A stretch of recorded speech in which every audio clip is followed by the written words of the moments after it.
Hi guys, my name is Randy Boyce. I'm the manager here at the Blue Duck in Maplewood, and I'm going to give you just a little class on how to make your at-home cocktail game 100%. In this video, we're going to be going over some things like necessary equipment, what type of ingredients you should keep in your house, and other things, materials, other mixers, things of that sort. So, hope you learn a thing or two. There's going to be a question and answer. I guess there's going to be a Zoom meeting directly after this. So write down notes if you have any questions. Feel free to ask. I'm sure you're going to have to. We're going to cover a lot of stuff in this video. So first thing that we're going to do though is go over the equipment and what I think is absolutely necessary for a great at-home bar program. Some things you probably already have. First things that I think are absolutely necessary for a good bar program is a good quality jigger. You've probably seen, I think Schnucks has them, you've probably seen them over like Target, the ones with the handle that you flip around. Those generally don't work all that well. The two that I usually recommend to people that are starting out are these two types. This one's called a Japanese jigger, and this one's called a Leopold style or a Bell style jigger. These two I really like really well because they both, at the top right here is a 3/4 ounce marking, at the top right here is a 1.5 ounce marking. But on the inside, it's kind of hard to see on this camera, there are other markings so you can get different measurings all through one jigger. I really like these Leopold ones better though. The big side is 2 ounces, the small side is 1 ounce. And on the inside of the small one, there's 1/4 ounce increments, so you can get more accurate measurements. I use just the 1/4 ounce one quite a bit, and so I really like these. These are a little bit more expensive, but they'll last forever. So these are the ones, I keep 3 of them back here at the bar. Obviously you don't need that many, but these are what I like. For mixing cocktails, and for mostly whenever you're stirring, something that you probably have at home already that's going to work out really well is just a 16 ounce pint glass. You've probably taken a couple of these from a brewery. You probably have them at home. These are great for stirring cocktails if you don't want to spend the money on a really good stir pitcher. So I keep these metal stir pitchers here just because they hold a lot more volume. I think they're somewhere around like 32 ounce, so twice the size of what the pint glass is. I like the metal ones too because they get drinks colder quicker. We did a couple of tests on these. I had glass stir pitchers before. Obviously the problem with those is they can easily break. And these bigger ones, or these metal ones that seem to be bigger. So I can do 3, maybe 4 cocktails at a time. Obviously at home you probably don't have to worry about that. But if you want to get it colder quicker, I really like these metal ones. I know Intoxicology in the Grove carries these. It's actually where I got these. And they have a bunch of other stuff too that you might like. Another thing that is absolutely necessary is a good shaker set. So these two come together in a pair. This is from a bar above. I think I just got these on Amazon. This one's an 18 ounce, this one's a 28 ounce shaker tin. Obviously they go together really well. There are kits that you can buy that have everything all together. I like the bigger ones, obviously, because I'm doing a lot of cocktails at a time. I can fit 2 or 3 cocktails in here at a time, which makes it great for doing higher volume stuff. But once again, if you're at home, you don't really need to do that much volume. I think at some places you can find just the bigger of the 2 sides. A lot of times these will work with the 16 ounce pint glass that you already have, which is great. They're cheap. They work just fine. I've used just this setup at a lot of different bars, at a lot of different places. The big drawbacks is, once again, glass. It's not going to get the drink as cold quicker, or get as cold as quick as if you have metal on metal. And I have seen a lot of these slip out of bartenders' hands and shatter. And I've also, whenever you're connecting them, seen people slap down the back of it to lock it in place. And I've seen them shatter in people's hands too. So generally, I don't like to use that with my shaker set. Another couple absolutely necessary tools that I believe that you're going to need in your bar is a good quality Hawthorne strainer. There's a couple, there's many different types. This being the most basic, I think Winco makes these, and these I think you can pick up for like $2 or $3. These are great strainers. I've worked in many bars that have had these. We'll keep 7 or 8 of these at a time behind the bar, just because whenever they're so cheap. Whenever you're done, you just throw it back in the sanitizer. They not have to worry about washing again directly after using it. Here, I really like these. I also got these in Intoxicology in the Grove. These are 100 coil Hawthorne strainers. They're a little bit heftier. As you can see, the coil is a lot more dense than what this one's going to be. It strains out a little bit finer particulates. But once again, for at home, these will work great if you really want to step it up. These are phenomenal too. These are around like $20 a piece, I believe. And like I said, these are super cheap. You can find them anywhere. There's a bunch of different companies that make them. I know OXO makes them. I don't really like those. I like these ones that have the tail on them because they're just easier to maneuver whenever they're in your hand. The ones with OXO, I don't believe have that tail. And there's a couple other ones that you'll find that have like plastic inserts on top where you're supposed to put your finger. Once again, these shapes have been around for nearly a century and they work really well for a reason. So yeah, a good Hawthorne strainer is an absolute necessity. Another thing that you, I believe, absolutely need is a good stirring spoon. These are, once again, available in Toxicology in the Grove. That's where I got these. There's a lot of different types of these out there too. The ones that you probably see most often at bars are called the American style. They have the twist in the center just like this one, but only for a few inches right here, and it's a really, really wide twist, and it makes it kind of hard to maneuver in your hand. They'll also always have a red tip for some reason. I don't know why. These are the ones that I like. I believe these are called the Japanese style. Once again, they're not terribly expensive. This one, I believe, is the 14-inch long variety. Once again, I keep quite a few of these back here. But I like them with the tighter spiral because they seem to be able to maneuver in your hand a little bit better, or actually a lot bit better than what those American style red tipped ones do. So if you're buying a spoon, go for the Japanese style or the European style. Try to avoid the American style ones. Another thing that I think is absolutely necessary for a good bar program at home is a good muddler. This is from Cocktail Kingdom, which I believe they also sell it in Toxicology. They are not paying me for this video, but I'm big fans of them. Also made by Cocktail Kingdom, which most of the stuff that I'm carrying right now is. This one is called the Badass Muddler. There's tons of different muddlers that are out there. I know some people do woodworking that make their own. This one I really like is this is just, I believe, made out of vinyl. It weighs a ton, and it is bulletproof. I've used this one for a long, long time. Obviously, there's some scratches on the side where it touches the lip of the shakers, but otherwise, yeah, these things are amazing. So, pick up one of those.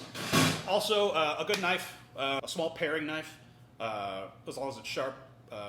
Also, you obviously, if you're looking at getting bar equipment, I'm sure you have a nice knife at home. Any will do, but I like a small paring knife for this job. Also, a good vegetable peeler. Everybody's got their own opinions on these. I really like the ones that stay horizontal. The blade stays horizontal with the blade. There are other ones, I think like the Kuhn Racone ones, which are super cheap and last forever. And whenever they don't last, you can throw them away because I think they're like $2. Are perpendicular to the handle. I know some bartenders that like those. I've just been using this particular one for so long that I'm just used to it now. I don't even know who makes it because the logo has rubbed off. I believe it was made by OXO. But works really well. I'll show you what we're going to do with this later. Good glassware. If you're having a party and you've got people over and you're making great cocktails with great ingredients and you're spending all this time doing this, you don't want to put it in a red Dixie cup. So, absolute essential glassware, I believe. First up, this is a 5.5 ounce cocktail coupe, or also known as a champagne coupe. I like these better than those like V-shaped martini glasses because first, they're easier to drink out of. They're also easier to carry. And I think just traditionally, I think they work a lot better, and I think they look a lot better too. Also, rocks glasses. This is just a straight wall 10-ounce rocks glass. These you can find anywhere, though. I'm sure Target has them. You can buy them in bulk on Amazon. They're super cheap. They're thick-walled, work really, really well. You can go find some really nice antique glasses if you want, but we carry these because we have to carry, 100 of them at a time. And then good quality ice. The stuff that's coming out of your cubes, out of the freezer, is going to work just fine. I generally don't like to use bagged ice or chip ice all that much because it can dilute drinks a lot quicker than what you want them to do. Also, if you can, these are also on Amazon. Also, this one's seen a little bit damaged. These are 2-inch by 2-inch cocktail cube molds. Get a couple of these. I think a pair of these is about like $10. But if you're doing more booze-heavy cocktails, these are great because they keep the drink cold without diluting as quick as what ice cubes or chip ice will do. Now, moving on to what I believe are absolutely essential ingredients in mixers, not counting booze. Lemon and lime juice. So I know it's super easy to go to the grocery store and buy prepackaged lemon and lime juice, but believe me when I say fresh squeeze is going to be far, far better. We keep our lemon and lime juice for about 2 days, then you can notice it turns a little bit bitter, and then we dump it. It's, obviously lemons and limes are not terribly expensive, but there is absolutely no substitute for fresh squeezed lemon and lime juice. Some things that I do make exceptions for, juice-wise, grapefruit juice. Grapefruit juice, right when it comes out of the grapefruit, is a little bit more sweet than what I like. So I honestly like canned grapefruit juice better than fresh squeezed stuff. I think a lot of people, whenever they think about grapefruit juice, they associate bitterness with it. So we keep canned grapefruit juice here because it works fabulous and it cuts through any kind of sweetener that you have and any kind of booze. Cranberry juice, obviously you're not going to juice your own cranberries. They're expensive and it would take forever. Canned cranberry juice will work just fine. Pineapple juice, if you can do it fresh, it's awesome. The thing about pineapple juice is it does not last very long. It will, you'll get these weird sour notes on pineapple juice after about a day, and it'll thicken up really weird. So we just keep canned pineapple juice here. We don't do a ton of pineapple juice cocktails, but every once in a while, if someone wants a rum and pineapple, we've got pineapple here. Canned pineapple juice is just fine. Simple syrups are, as the name implies, very simple to make.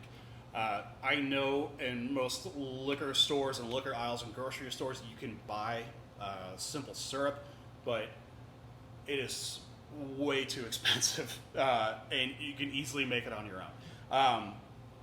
We make it by the liter because we go through quite a bit. For you're not going to need as much. But the only thing that we do is equal parts sugar and hot water, mix them together until the sugar dissolves, and that's it. You've got simple syrup. Don't buy it. You probably already have sugar at home. Hot water is easy to find too. Make it yourself. It's way better. And also Demerara syrup, also known as turbinado syrup, also known as sugar in the raw syrup. Same thing as the simple syrup, just equal parts hot water and sugar in the raw, mix it together. It's nice because obviously you can tell by the color versus just simple syrup. Simple syrup just comes out clear with a slight yellow tinge to it, whereas the Demerara is going to come out a lot more brown. That's because of the molasses content that's still left over with the sugar in the raw. It doesn't have as much as brown sugar, so it doesn't have that sort of like holiday sweetness vibe. But you get a little bit more depth of flavor with this than what you would with just simple syrup. And I'll show you what we're going to do with that later. Bitters. Any good cocktail bar worth its salt is going to have a decent selection of bitters. The two that I say is just absolutely necessary to any cocktail bar or home bar are these two, Angostura bitters. This is a 1 pint bottle. They sell them smaller. Get the smaller one. This will last you forever. But Angostura, aromatic bitters, tried and true. I've tried so many other types of aromatic bitters. I've tried making my own. There's just, and I think most bartenders you'll talk to, this is just super hard to beat. It's so ubiquitous. Get a bottle of this. This is all you'll need. If you want to fancy it up just a little bit more, there's a lot of different types of orange bitters on the market. This one has a bit of a cult following with bartenders. This is Reagan's number 6. That's Gary Reagan on the front. Look for the old grizzled guy with the beard at any liquor store. I know I've seen these also at Intoxicology. I've bought these at Stars on Big Bend as well. Angostura also makes a orange bitters, and it's fine. But there's a bit of a sweetness to it that I don't really like. And the Reagan's orange bitters cuts really, really nice through sweetness. I know some other bartenders that pretty much put this in nearly everything that they have, just because it does have a great way of brightening up a cocktail. So yeah, Reagan's orange bitters number 6, Angostura aromatic bitters. Those are the things that you're going to need. Olives. Olives are a kind of a touchy subject, I know, with a lot of people for some reason. Some people love blue cheese stuffed olives or garlic or pimento stuffed olives. I generally don't use blue cheese stuffed olives just because the pre-made ones, the blue cheese in them is absolutely garbage. And stuffing them yourself is super time consuming, and it always makes a huge mess, and the blue cheese always runs out into the cocktail, and it makes it look milky and cloudy, and they're not fun. Pimento stuffed olives, just fine. Garlic stuffed ones are a little bit too strong for like a martini or anything like that, so I stay away from those. If you can find Castelvetrano olives, they're way more expensive than the big Queen Anne's that you normally see, but they are bright green instead of that sort of army green color. The bright green Castelvetrano olives are phenomenal. They taste like olives. They don't just taste like salt bombs. I usually keep them here whenever we can find them in bulk, but they are so expensive that we don't always find them in bulk at a reasonable price. Cherries. The bright red maraschino cherries that you see at a lot of bars aren't actually maraschino cherries. Maraschino cherries come from Marasca cherries, which grow at a very specific place in Italy. So the bright red ones are, use them for your ice cream. They're great. If you like them, honestly, keep them. Nothing about this video is absolutely set in truth. This is all personal preference stuff. But the bright ones for me in a cocktail just don't make any sense. The cornerstone, the most ubiquitous cocktail cherry you're going to find is Luxardo brand cherries.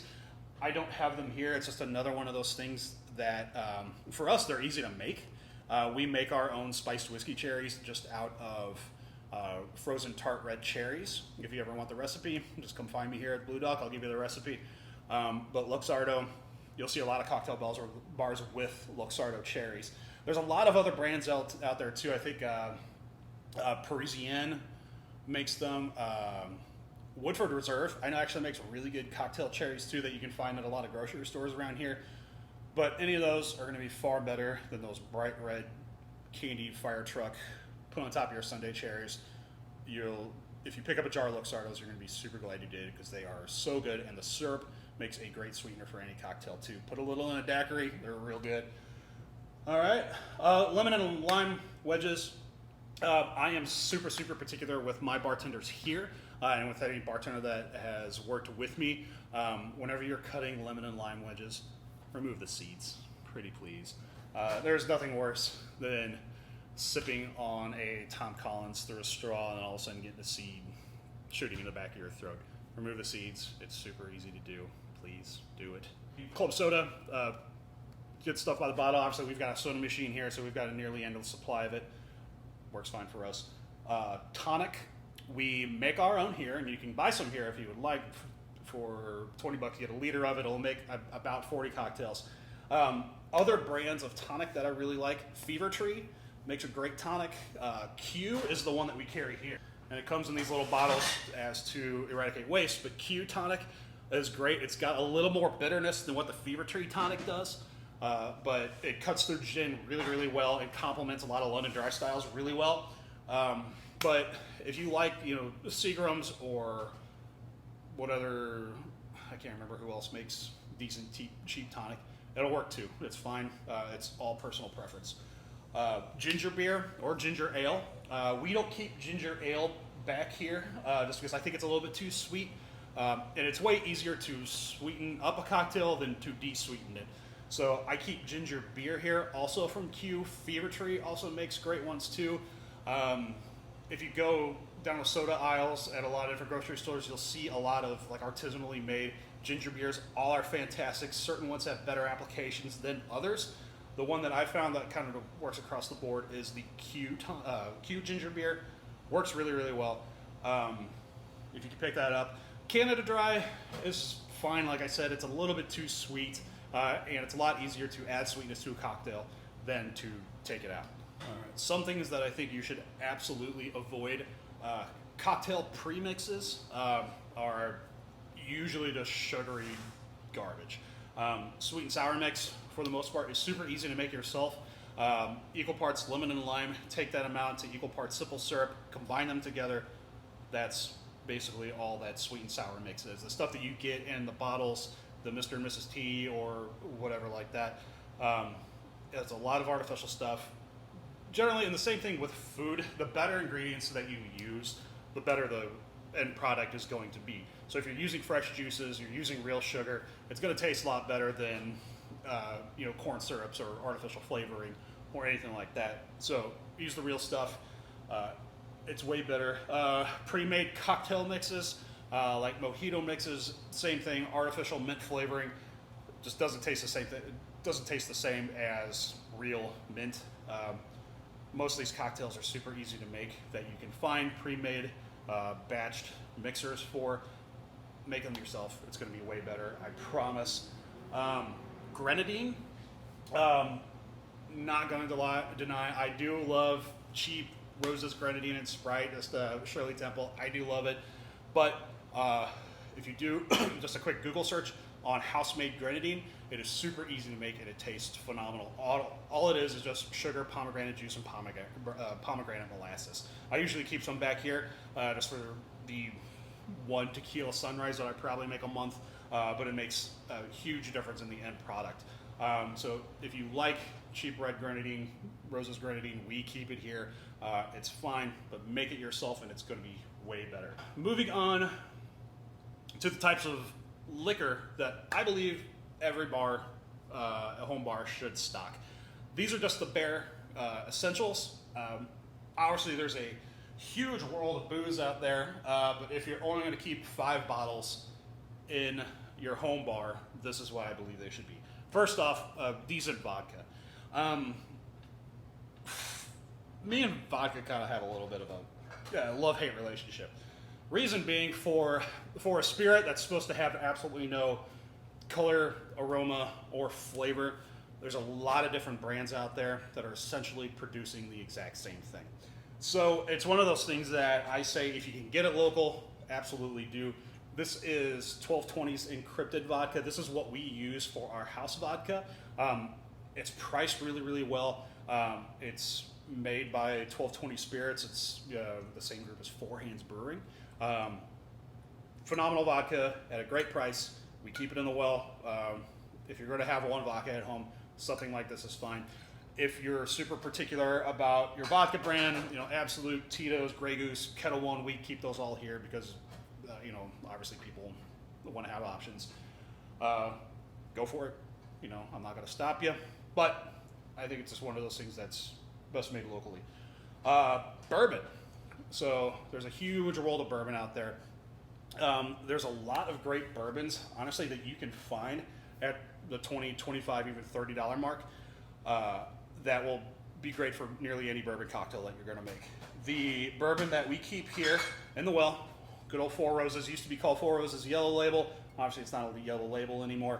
I think you could pick up a liter of this somewhere around 20 to 25, but for a good all-around multi-purpose, if you just want to sip it by itself, or if you want to mix it into a cocktail, Four Roses beige label is phenomenal. Other ones too, if you like a little bit higher proof, I know it's got a little bit of a reputation, but Old Granddad 100 proof, honestly, for a sub $20 bourbon is phenomenal. Old Granddad 100 proof. It's great for drinking and by its own, and it's great for mixing cocktails. Next thing, something near and dear to my heart, gin. Same thing with bourbon. There's this huge world of different types of gins out there. What I recommend if you're just going to start a little gin collection, start with a London Dry. London Dries are typically the more well-known brands. Tanqueray, Beefeater, Bombay are all London Dry styles. And they're great for martinis. They're great for a Collins. They're great for even if you're doing gin tiki drinks. They'll work great. The one that we keep here in the well is Hayman's. London Dry, just a great kind of middle of the road, not super junipery, so it doesn't taste like you're biting into a pine tree, but works great for pretty much any application. Gin, by definition, just has to be a clear spirit with a neutral base, and it has to be flavored with juniper. Besides that, you can flavor it with anything else. We've got gins back here that have roasted red pepper, that have yerba mate, that have mint, that have eucalyptus, Earl Grey tea. As long as it has juniper, it's gin. But London Dry is a little bit, the restrictions on that are a little bit more tight, so it has to have juniper. And it has to have a few other things too that make it a true London Dry style. But London Dries are great for pretty much anything. Tequila. There is a whole world of cheap tequila out there, and I'm sure you've gotten sick off of it before.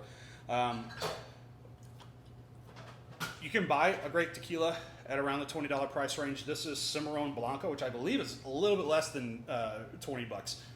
This has been my well tequila in a few different places that I've worked at, and will probably continue to be until they run out or go out of business.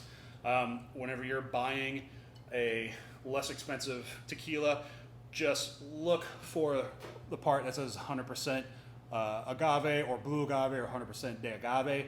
A lot of tequilas, if you read the label closely, will say agave spirit with other grain spirits, which is somehow bypassing the law to be able to actually call it tequila. But to be called tequila, it has to be 100% blue agave. But there are certain ways that you can work around that. But make sure it says 100% agave. A good Blanco tequila for any kind of mixing purposes is going to be just fine. That's what I keep here. If it says Blanco on it, it just means it's unaged. Pretty much every brand of tequila makes a Blanco, and then they'll also make a Reposado, which just is a rested whiskey that's been usually put into used bourbon barrels. Makes for a great sipping tequila or using it in a mixer. Whenever you get into the añejo tequilas, that's whenever you're getting into tequila that's going to drink more like a whiskey. So añejo tequila old fashions are phenomenal. Añejo tequila Negronis are also really, really great. Añejo tequila margaritas are okay, but in very booze-heavy cocktails, añejos work well. Rum, another thing. Huge world of rum out there. We just use El Dorado 3-year. This is actually an aged rum, but it goes through a process of reclarifying it so it just looks like a white rum, but it's got a little bit of oak on it. Also great, I think you could find a $7.50 bottle of that for somewhere around like 15 to 20 bucks. It's our go-to. Great for a daiquiri, great for rum and coke. A word on flavored rums and also vodkas. Flavored rums and vodkas are super easy to make yourself unless you're going for like birthday cake flavor or Mountain Dew flavored or whatever like that.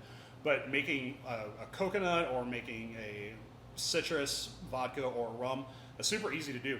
The internet's a great place for finding those recipes. We've done them here before too. I always have some sort of infused either gin or tequila here that I use in the seasonal cocktail menus. It's really easy to do, and it's going to taste a lot better than the fake citrus flavoring that you're going to get in a lot of those citrus flavored vodkas. Same thing with rums.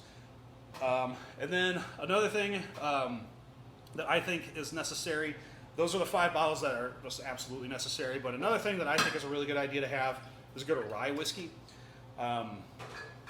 Just because I'm a little bit of a traditionalist whenever it comes to cocktails and old recipes. Rye whiskey, generally a little bit more spicy than bourbon. Not spicy in the like heat sense, but more in the like baking spice sense. You'll pick up sometimes clove, cinnamon, nutmeg, allspice in a lot of these. Jim Beam here, their Prohibition style rye has been our rail for a while. It works great. It's not super spicy. If you want something that's a little bit more spicy at the same price range, Rittenhouse works really, really well. This was our rail rye for a while, but we just couldn't get it as consistently as what we can Jim Beam, so we just swapped it out. I do kind of miss it. It's really good, but if we can't get it all the time, there's no sense in us carrying it. Another thing that I think is necessary if you're going to start making cocktails, vermouth. Vermouth is one of those things that you can easily buy cheap, but another one of those things that you get what you pay for.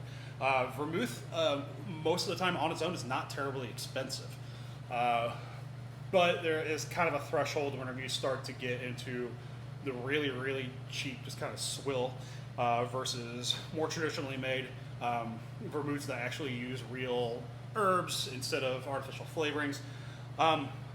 About the cheapest that I like to go, and which has been my kind of rail vermouth for many, many different bars that I've worked in, is Dolan. I believe these are 750 milliliter bottles. I believe you can find these around $9 each, and they're fantastic. They're a little bit on the lighter side, so if you're not a huge vermouth fan, but you still want to make some Manhattans and martinis at home, these are great. When you start going up to, there's a lot of different brands out there, once again, like the Martini and Rossi generally I don't use because that's just a little bit below my threshold on how cheap I like to go. But if you're going to go above this, Carpano makes some phenomenal vermouths that are worthy of just drinking on their own. Carpano Dry, Carpano Bianco, and the Carpano Antica. The Carpano Antica has been kind of the most ubiquitous sweet vermouth in a lot of higher end cocktail bars. I generally don't use it because it's a little bit too chocolate forward, and a lot of times it'll mute out a lot of flavors out of rye whiskeys or bourbons that I think should shine through a little bit more. Another great one, Coqui Vermouth de Torino, also not terribly expensive. You can find those pretty well. I think, once again, Intoxicology and the Grove will have them. But if you just want something just to have around the house, Dolan works great, but keep them refrigerated when you're not using them. They can spoil. It's not going to hurt you, but it'll taste real bad. So when you're not using them, keep them refrigerated. Other things that I think are necessary, if you're going to expand a little bit your bar inventory and you're looking to pick up a couple other things, a good orange liqueur, either a Curacao or a triple sec. This is going to be one of those things that you'll probably have to try a few until you find the one that just hits the spot perfectly for you.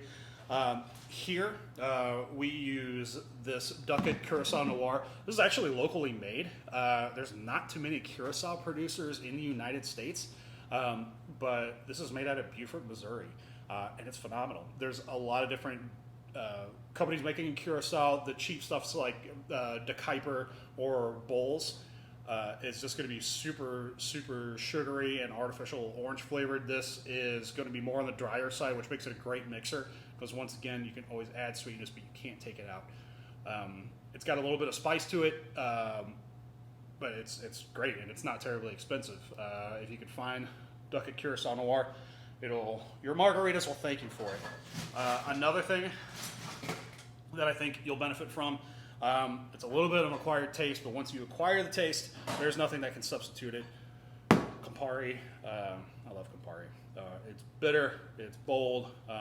There's a lot of other companies that make something similar to it. The closest one that I think of is Grand Classico, but Campari is going to be far easier to find, and it works pretty much in everything. It's awesome. Get yourself a bottle of Campari, learn to love it.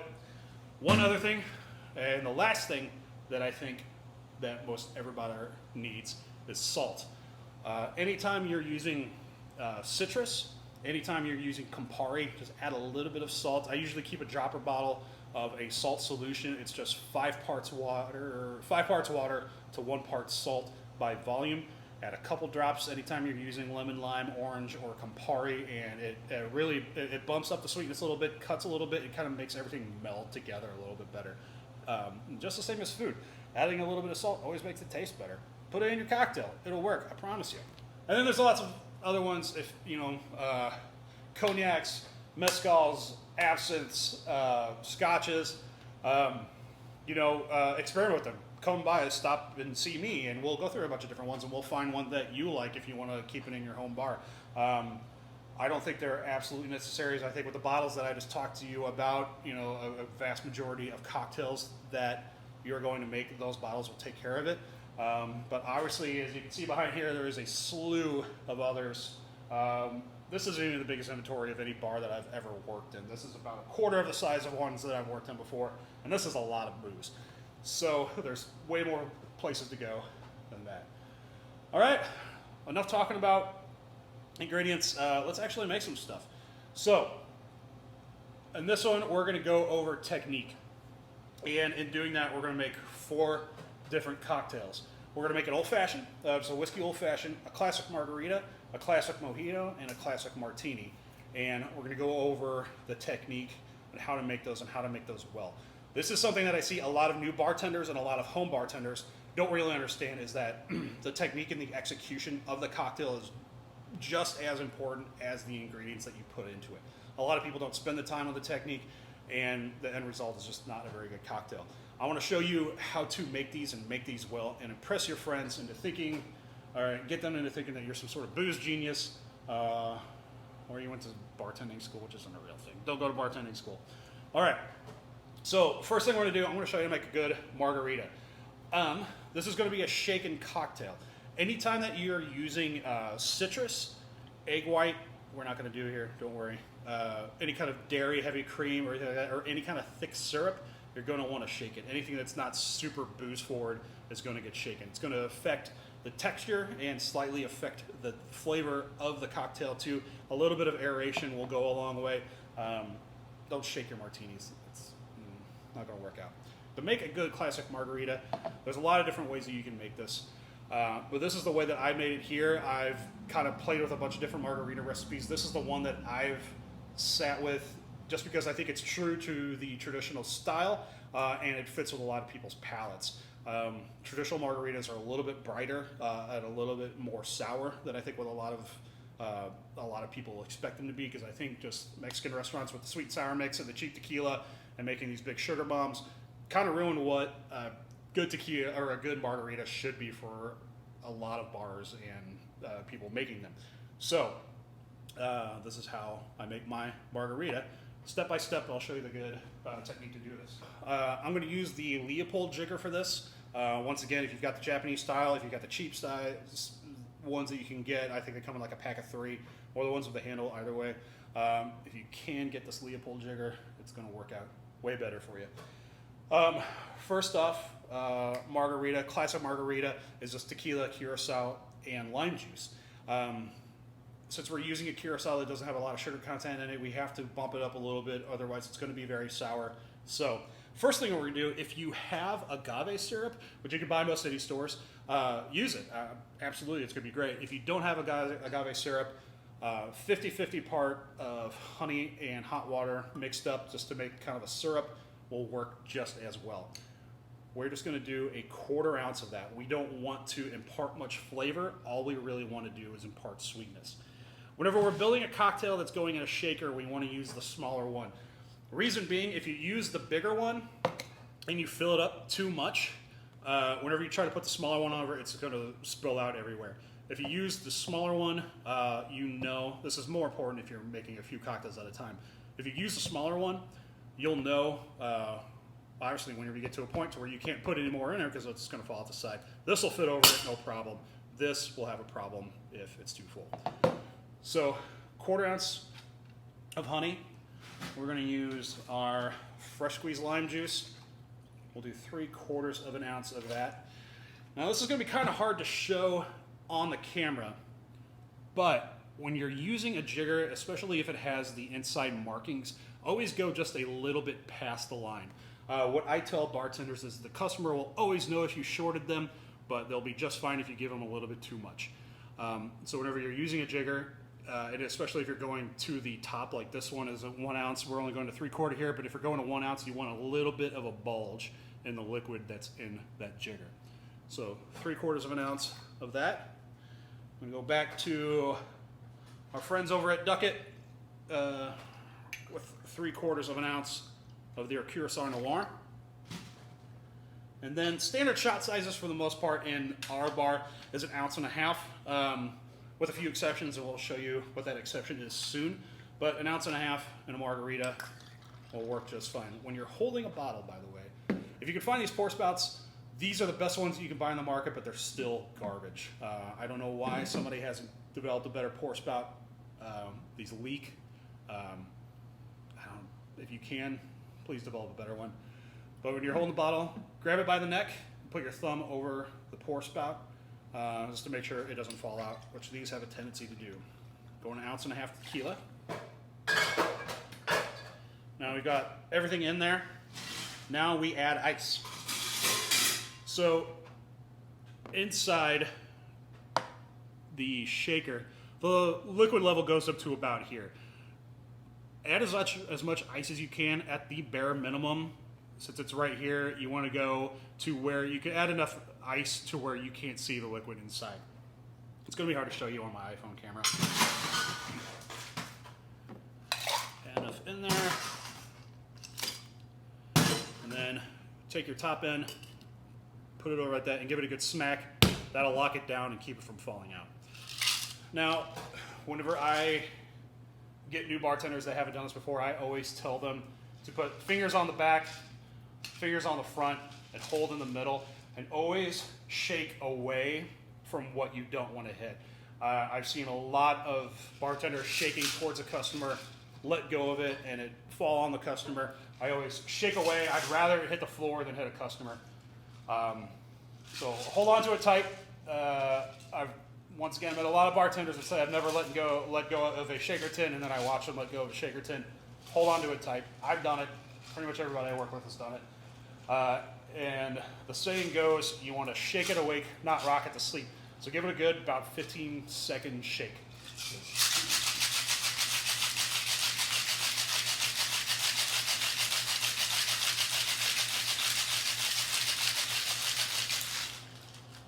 And then right here, where they start to meet, slap that with your palm. You might hear a crack. Sometimes you don't. And then let the top drain out. Now, shaking does three things. Obviously, it's going to mix up everything that's in the shaker tin. It's also going to chill everything in the shaker tin. But what a lot of people, I think, miss is that it also is going to dilute. If you were to take those ingredients that I put in there and put it in the fridge and then drink it later, it's going to burn. So you want to dilute it just a little bit. We're going to go the traditional route and use a good old-fashioned cocktail coupe. If you want this on the rocks, obviously that's your personal preference. I'm not going to fault you for that. But this, we'll use our Hawthorne strainer. I'm using the 100 coil one going over the top. What I tell bartenders too is that if you are pouring a cocktail into a glass with no ice, always double strain it. So I should have gone over this earlier. But if you could find a conical strainer or a fine cocktail strainer or a tea strainer, something like this, this will get out the little fine chunks of ice that I think kind of interrupt the texture a little bit. But we'll do it that way. Pour it through. Give it a couple knocks to get any kind of excess out. And there you go. That is our house margarita. I usually just garnish this with a little lime wedge, or if you want to put a lime wheel on it. Either way, that's totally up to you. One word about rimming a glass. You might be saying, Randy, it's supposed to get salt on it. Why didn't you do that? Here is what I found to be the best way of rimming a cocktail glass. So what I've got here, just a lime wedge. Whenever you cut these, make sure you cut a little slit on here to rest on the lip. Take your glass, rub the lime on the outside. It'll go about 1/2 inch down. Go all the way around if you like. I usually, for most guests, only like to go about halfway around, so that way they have the choice if they do want to use the salt or if they don't want to use the salt. So now you got that. Roll it through the salt. And there you go. You've got a nice salt line on that side, nothing on that side. And the best part is you don't have it necessarily going into the drink because you want to control how much salt you actually put in there. Margaritas is one of those things that I don't put salt in just because there is salt on the rim. If people want it, they can have it. If they don't, obviously they can choose. But it's better than taking it like this, and rimming it on there and getting a bunch of salt on the inside of the rim. That'll save you from having that happen. So there you go. That is a salted rim on a cocktail coupe. Guys, it's one of the pretty ones I've done in a long time. A word about chilling glasses. I don't, I haven't worked in a bar that's chilled glasses in a long time. I just don't find it necessary. If you get the cocktail out to the guests quick enough, it's going to be plenty cold. And a lot of times, some of these cocktails can stand to warm up just a little bit. It'll release different flavors. It's like the difference between drinking an ice cold stout or something that's a little bit more approaching to room temperature. You get a lot more flavor out of it if it's approaching room temperature. So chill your glass if you want to. I'm not going to tell you that you should or should not. That is completely up to you. Next thing that we're going to make, we're going to go over stirring technique. Another one of those things, it takes a little bit of practice to get this right, just because it's a really weird, unnatural movement with your hand, and I'll show you what I mean here in a bit. But once again, I use just a classic old-fashioned recipe. Don't go too fancy with it. There's plenty of ways to riff on it. Feel free to make some stuff at home. God knows that I've made some things that are pretty terrible, but this is just my classic go-to old-fashioned recipe. We're going to pull out that Demerara or turbinado sugar syrup and use only a 1/4 ounce of it. Once again, you don't want to add too much in the way of flavor. All you're doing is adding a little bit of sweetness. Old-fashioned cocktail, historically, all that meant was a base spirit of some sort, sugar in this form, obviously turbinado sugar, bitters, which we're going to use just Angostura bitters, and water. Water happens whenever you do the diluting stirring process. But this is the basis from which most every cocktail is born. So an old-fashioned cocktail just meant that. You could do an old-fashioned tequila cocktail, you could do an old-fashioned gin cocktail, but now it's just become, the term old-fashioned just becomes synonymous with whiskey. So whenever somebody asks for an old-fashioned, we always assume it's whiskey. So 1/4 ounce of the turbinado sugar syrup in there. Next, if you want to get one of these cool bitters dispensers, they dispense a little bit more consistently than what the bottle does. Totally up to you. But they do dispense a little bit less than what the bottle does. So I use 5 dashes in this. In the big Angostura bottles, 2 dashes will work just fine. And then next, since this is going to be more of a booze-forward cocktail, we're going to use a little bit more liquor this time around. So let's go with rye. Why not? We are going to do 2 ounces of that. So get it to where it's almost overflowing. Dump it in. Now you've got everything in there. Same thing as a shaken cocktail. Don't go all the way to the top, because once you start stirring, it's going to fly out everywhere. But get enough in there to where you can't see the liquid anymore.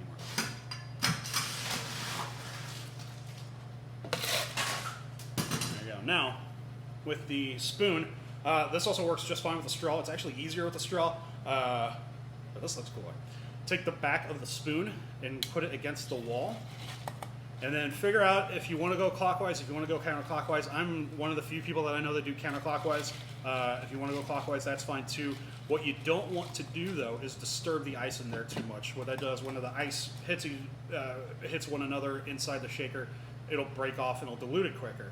So you want to keep it pretty peaceful in there. Stir it around. Give it a good probably 20 stirs or so.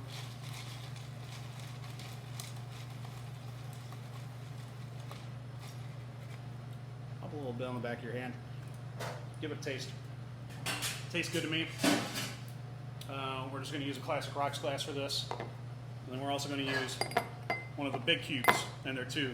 Reason being, since this is a higher alcohol cocktail, it'll melt the ice a little bit quicker. So if you have something bigger in there, it'll keep it cool without diluting it quite as much. I think I already said that before. So traditionally with stir pitchers, you're supposed to have a julep strainer. I keep a julep strainer here just to fish cherries out of a jar, but your Hawthorne strainer is going to work just fine. Pour it over the top of the ice. Don't put the liquor in and then the ice, or else it's going to splash up everywhere. Put the ice in first. It'll make things a lot cleaner for you. And then with the vegetable peeler, I'm going to swath an orange. So the trick with swathing an orange is there's a few layers of this. There's the outside peel, the orange part, the inside pith, which is white, and then you get into the flesh. What we're trying to do is only get the outside peel. Inevitably, you're going to get a little bit of pith, especially depending on the orange that you have, the type of year it is, the thickness of the skin. It's going to happen. But what you can avoid is getting the flesh. You don't want orange juice in there, is basically all I'm getting at. So we'll take the vegetable peeler, pop that off. And that's a pretty good pith. There's a little bit of white in there, or a pretty good swath rather. It's a little bit of white in there, a little bit of that pith, but mostly it's just the peel. Now, we take that, squeeze it over the top. I don't know if you can see this on the camera, but it's going to express a lot of oils, and you'll see them float on the top of the drink. Some people like to do this, and they rub it around the side. Provides us a little bit of a hint of orange. I think it's a little bit too bitter for my tastes, but once again, completely up to you. I don't do it here, just in case if there are people that don't like it. If they do like it, they can do it themselves. There you go. A cherry on a skewer will finish this off, but that is how you stir a cocktail, and that's just a classic old fashioned. Next up, we're going to do another stirred cocktail. This one we're just going to do a classic martini. For some reason over the years, especially I think it's happened sometime in the late 80s, martini just happened to mean basically anything that was in a martini glass, which is just patently untrue. Martini, traditionally gin, dry vermouth, and orange bitters. I usually don't do the orange bitters because I think a lot of people, when they want a martini, they just want either vodka or gin and vermouth. But if you haven't had it with orange bitters, it's definitely worth doing. Tastes great. Adds just a little more dimension to it. So, grabbing the Leopold jigger once again. I'm going to go with our dry vermouth.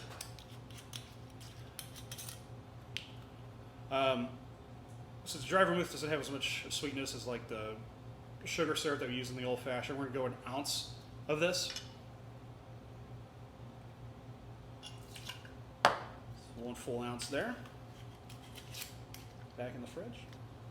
Once again, cute little bitters bottle. It's just orange.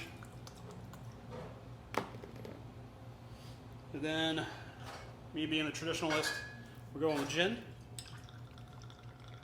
2 ounces of gin.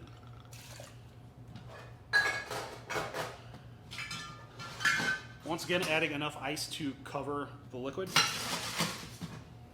And when I say that, whenever you look in there, you'll see, it's like looking down at like a glass of water. There's some of it's kind of submerged and makes it a little bit more transparent.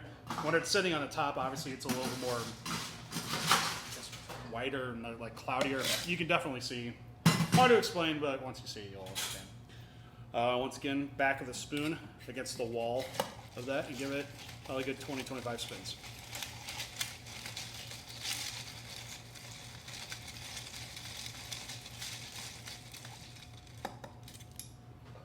Back of the hand, give it a little taste. Pretty good. And then once again with our Hawthorne strainer, going into the glass. There you go. If you're using a type of gin that might have like fennel or anise, don't be alarmed because it will get cloudy. There's something about the chemical components of fennel and anise that make gin cloudy whenever they're cold. Don't worry about it. You'll be fine. If you want this to be dirty, add just a touch of olive juice. Usually I use about ½ an ounce. Completely up to you though. And then if you were doing it dirty, I would say, put a couple of olives on a skewer, put it on here. But we're going traditional again. Lemon swath, once again, try to avoid the pith and definitely avoid the flesh. Express it over the top. And then give it a little twist around and pull it tight, and then it'll naturally twist on its own. Set it on the side, and there you go. That is a classic martini. I don't know who's going to drink all these later. And the last thing to show you before we close this video out, I want to show you just a little bit of muddling technique. You've probably seen this mint here. I'm going to show you how to make a pretty good mojito. So, mojitos are rum, lime, sugar, mint, and a little bit of club soda. So since it has lime, what are we doing with this cocktail? That's right, we're shaking it. The smaller of the two shaker tins. We're gonna go about, say 6 to 8, depending on the size of the mint leaves. So 6 to 8 mint leaves, drop it in there.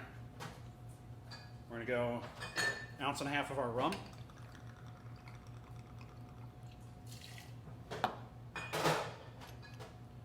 One ounce of lime.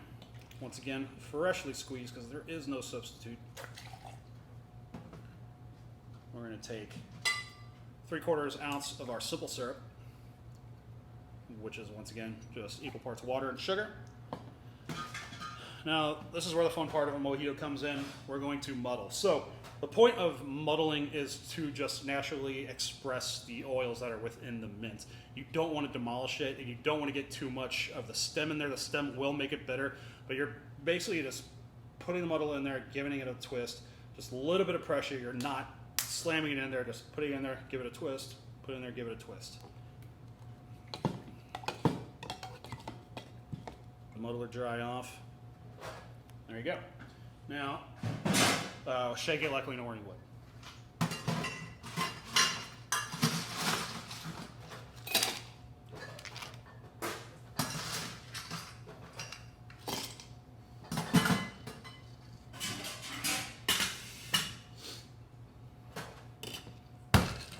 Get 2 hands facing away from what you want to hit.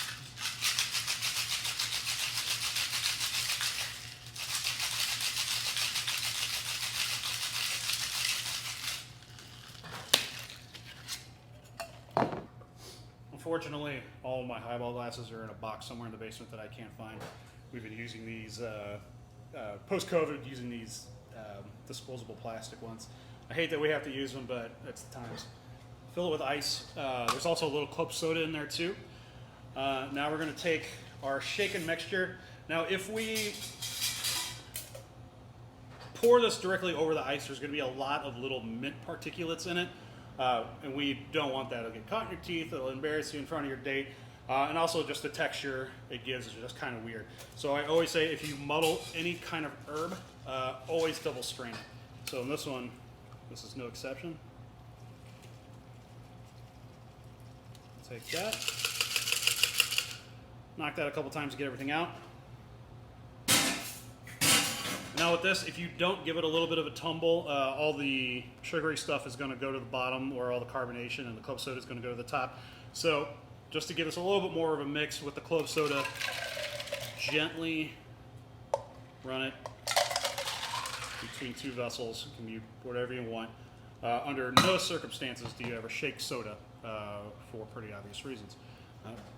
And then finally, just to garnish it, we'll take the crown of the mint. Now you might see a lot of bartenders take this, put it in their hand and smack it. Completely unnecessary. It's just loud, it's dramatic, whatever. All you got to do is just give it a little bit of a pinch. It'll rupture a few of those cell walls and get that nice minty aroma going. Stick that on in there. Add a lime wedge. There you go. There's a classic mojito. Guys, thanks a ton for watching this video. Once again, there's going to be a live question and answer session after this. Please, I love talking booze and I love talking shop. If you guys have got any questions about any of this stuff, please feel free to ask me. Thanks a ton to the library for putting this on, and thanks for contacting me about doing this. I love, once again, teaching about this stuff. It's my first time ever doing a video like this. I've taught God knows how many bartenders how to do this. First time doing a video though, so I hope I did well. Once again, thanks a ton. Glad you got to watch this. I'll see you for the question and answer session. Bye.